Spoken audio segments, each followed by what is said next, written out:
Assalamualaikum warahmatullahi wabarakatuh.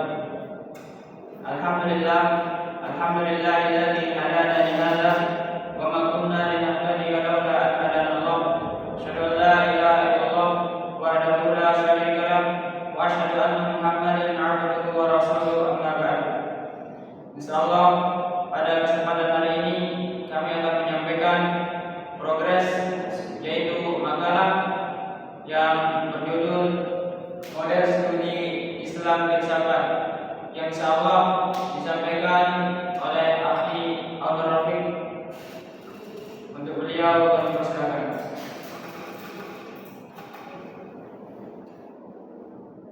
Bismillah. Baik, di sini kami sebagai kelompok 3 akan membahas tentang model studi Islam Filsafat. Sebelum kita mulai, alangkah baiknya kita memperkenalkan kelompok 3. Baik, bisa yang pertama kelompok 3 yaitu Abdul Rafiq, yang kedua Muhammad Al-Mudin, dan yang ketiga Babi Mahyudin. Di sini kami memiliki 4 pembahasan, yaitu yang pertama definisi filsafat, sejarah perkembangan filsafat Islam, yang ketiga filsafat menurut pemahaman Al-Ghazali, dan yang keempat dari Al-Quran tentang penggunaan akal Islam. Di sini kami akan membahas satu persatu supaya memperjelas teman-teman. Yang pertama definisi filsafat. Ini bisa dilihat. Baik, ini definisi filsafat. Filsafat adalah ilmu yang menggunakan logika, menganalisis dan memahami pertanyaan mendasar tentang realitas, pengetahuan dan nilai-nilai kehidupan. Di sini saya akan membahas tentang definisi filsafat. Filsafat berasal dari kata Yunani, yaitu philo dan sophia. Philo yang berarti cinta, dan sophia berarti kebijaksanaan. Jika digabung berarti mencintai yang namanya kebijaksanaan. Sejatinya kita sebagai manusia pasti menyukai yang namanya kebenaran. Sedangkan menurut istilah, filsafat diartikan sebagai upaya manusia untuk mencapai sesuatu, untuk memahami sesuatu secara radikal, integral, serta sistematik mengenai Tuhan, alam semesta, dan manusia, sehingga dapat menghasilkan pengetahuan tentang bagaimana hakikatnya sejauh yang dapat dicapai akal manusia, dan bagaimana sikap manusia itu yang seharusnya setelah mencapai pengetahuan tersebut.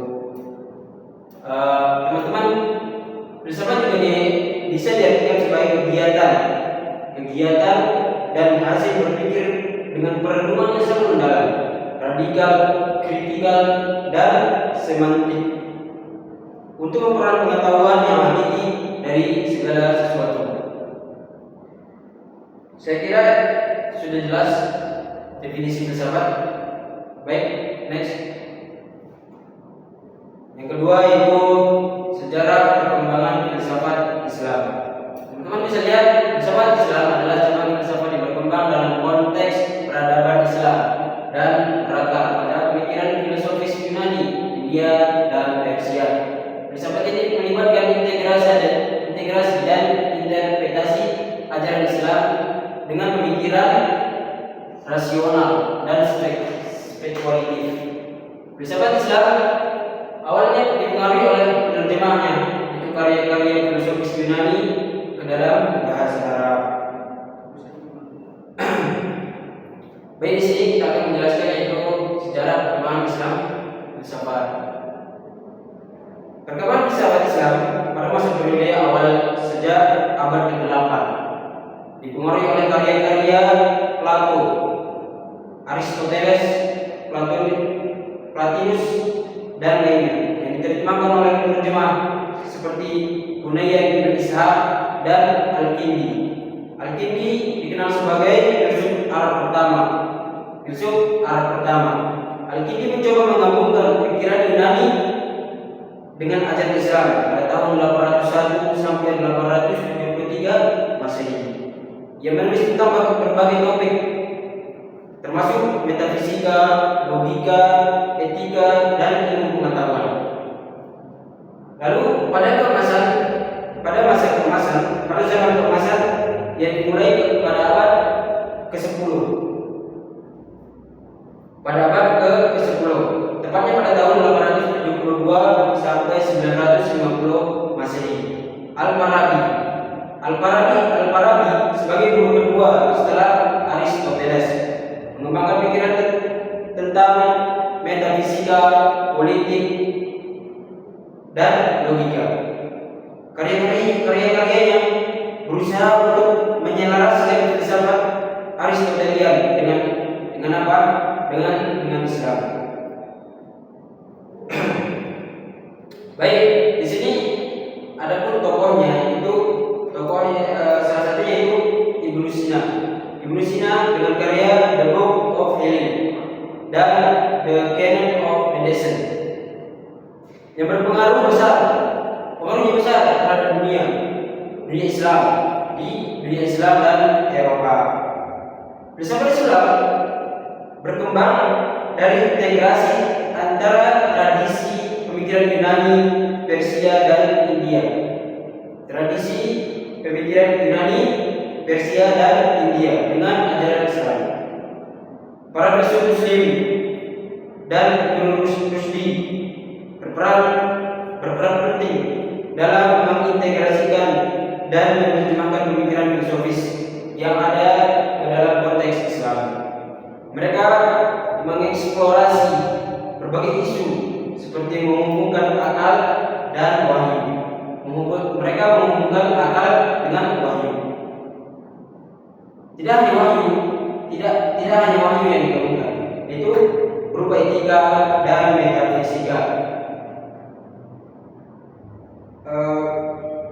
Filsafat Islam juga mencakup pemikiran teologis dan mistis yang terlihat dalam karya-karya Al-Ghazali dan Jalaluddin Rumi. Selama masa keemasan Islam, filsafat ini mencapai puncaknya, tapi kemudian mengalami tantangan dari pemikiran teologis ortodoks. Bisa kita simpulkan bahwa secara keseluruhan filsafat Islam berkontribusi signifikan dalam pengembangan pemikiran Islam dunia dan filosofis di dunia dengan warisan yang masih relevan hingga pada zaman ini. Baik, lanjut yang ketiga. Saya rasa yang kedua sudah teman-teman paham. Yang ketiga itu filsafat menurut pemahaman Al-Ghazali. Di sini saya ringkas sedikit tentang pemahaman Al-Ghazali. Kita baca sedikit. Untuk pertama kalinya Al-Ghazali mempelajari karangan ahli filsafat, terutama karangan Ibnu Sina. Setelah mempelajari filsafat dengan seksama, ia mengambil kesimpulan bahwa menggunakan akal semata-mata dalam soal ketuhanan adalah seperti mempergunakan alat yang tidak mencukupi kebutuhan. Al-Ghazali dalam Al-Munqiz min Al-Dar jelaskan bahwa jika berbicara mengenai ketuhanan atau metafisika, maka disinilah terdapat sebagian besar kesalahan mereka, itu para filosof, karena tidak dapat menghubungkan bukti-bukti menurut syarat-syarat yang telah mereka tetapkan sendiri dalam ilmu logika. Sedikit dari pembahasan di sini, maka saya akan memperdetail gimana menurut pemahaman Al-Ghazali. Al-Ghazali 1058 sampai 1111 Masehi adalah salah satu pemikir besar dalam tradisi filsafat. Tradisi filsafat Islam. Pemikirannya banyak dipengaruhi oleh tradisi. Salah satunya yaitu tradisi filsafat Yunani, terutama oleh Aristoteles dan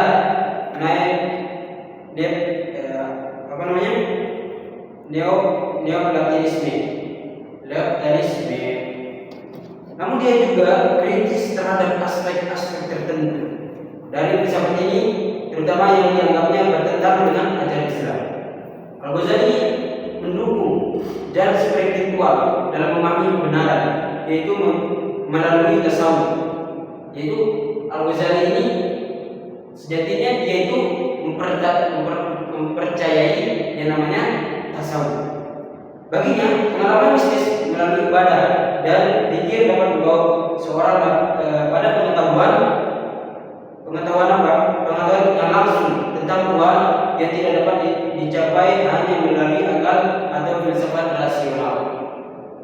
Dalam karyanya Ihya Ulumuddin, itu yang artinya kebangkitan ilmu-ilmu agama, yang menjelaskan bahwa tasawuf adalah cara untuk mencapai kesadaran dan Tuhan dan kebahagiaan sejati. Baik, di sini Al-Ghazali ini sebenarnya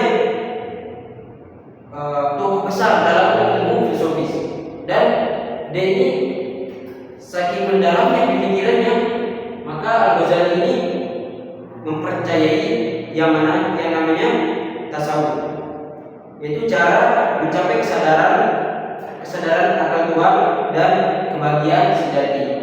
Itu sekilas dari menurut pemahaman Al-Ghazali. Baik, di sini kita lanjut, mungkin kurang lebihnya begitulah. Yang keempat, baik, di sini yang keempat yang terakhir itu dalil tentang penggunaan akal Islam. Dalil tentang penggunaan akal Islam. Next, salah satu ayat Allah Subhanahu wa taala itu firman Allah Subhanahu wa taala dalam Al-Qur'an surah Al-Baqarah ayat 20. Wa idh qala rabbuka lil malaikati inni ja'ilun fil ardi khalifah. Ingatlah ketika Tuhan berfirman kepada malaikat, aku hendak menjadikan khalifah di bumi. Fil ardi khalifah. Qalu ataj'alu fiha man yufsidu fiha wa yasfiku dima wa nahnu nusabbihu bihamdika wa nuqaddisu lak. Qala inni a'lamu ma la ta'lamun. Mereka berkata, apakah Tuhan hendak menjadikan orang yang berdosa dan menumpahkan darah di sana, sedangkan kami bertasbih dan memujimu dan menyucikan namamu? Dia berfirman, sesungguhnya aku mengetahui apa yang tidak kamu ketahui. Di sini secara keseluruhan ayat ini mengandung beberapa tema filosofis penting tentang posisi manusia di alam semesta. Itu keterbatasan pengetahuan. Manusia ini sejatinya sifatnya lemah dan memiliki akal yang lemah juga, dan keterbatasan dalam pengetahuan serta bertanggung jawab moral dan spiritual manusia. Filsafat Islam berusaha menjelaskan bagaimana manusia dapat menjalankan peran sebagai khalifah di bumi dengan sebaik-baiknya.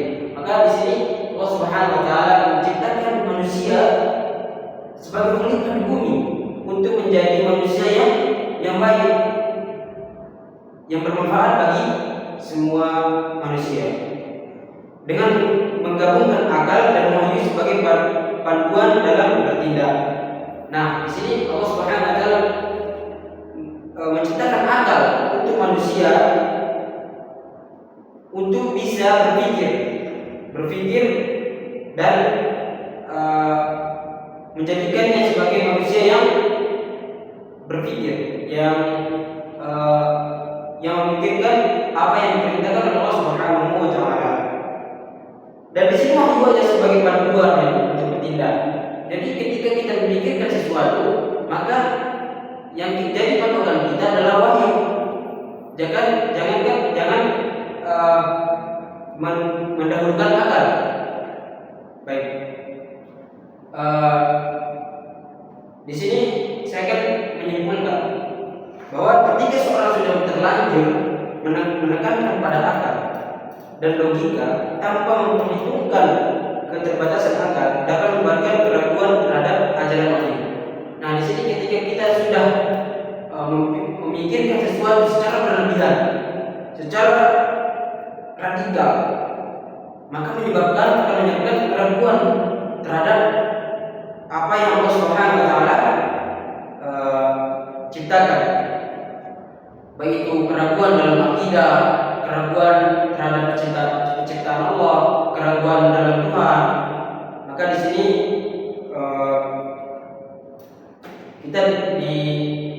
kita dilarang Allah Subhanahu wa taala untuk berpikir dahulu sebelum mengetahui apa yang Allah Subhanahu wa taala perintahkan. Baik, di sini ada kesimpulan sedikit. Next. Itu. Nah, ini terakhir yaitu kesimpulan. Next juga.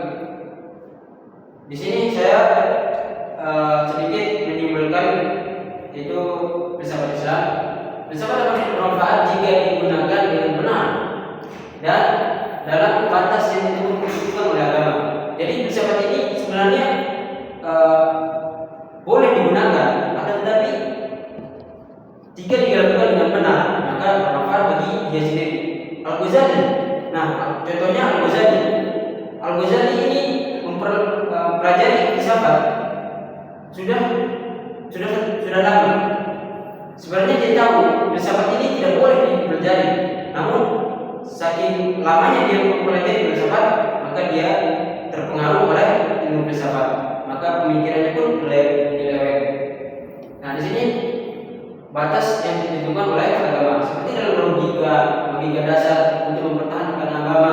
Namun filsafat yang tidak dikendalikan dapat membawa kerusakan. Nah, ketika kita mempelajari filsafat, udah akal kita ini tidak terkendali, terlalu memikirkan lagi, terutama dalam hal keyakinan dan penyimpangan dari ajaran Islam. Nah, keyakinan di sini maksudnya yaitu akidah tentang rukun Islam, rukun iman dan yang lainnya, yaitu berkaitan tentang keyakinan. Oleh karena itu sangat penting untuk selalu memprioritaskan wahyu dan menjaga keseimbangan antara akal dan iman. Maka di sini kita sebagai manusia harus mengutamakan atau memprioritaskan yang namanya wahyu dan selalu menjaga keseimbangan antara akal dan iman. Maka kesimpulan sedikit juga itu kita sebagai manusia yang punya akal, kita sebagai manusia pasti mempunyai akal, tapi Allah Subhanahu wa taala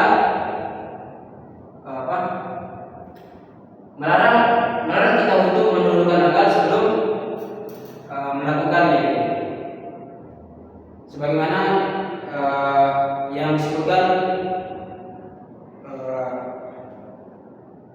itu Bukhari radhiyallahu anhu, al-ilmu qabla al-qawli wal amali. Baik, di sini mungkin hanya ini yang dapat kami sampaikan. Kurang lebihnya kami mohon maaf atas segala kesalahan atau salah ucap kami selaku kelompok 3, itu saya sendiri, Manan Rafiq, Nudin, Wabi Maidi, meminta maaf atas segala apa yang tidak berkenan kepada teman-teman semua. Baik, kami tutup di sini dengan doa kepada Allah Subhanahu wa taala. Astaghfirullah wa atubu ilaih.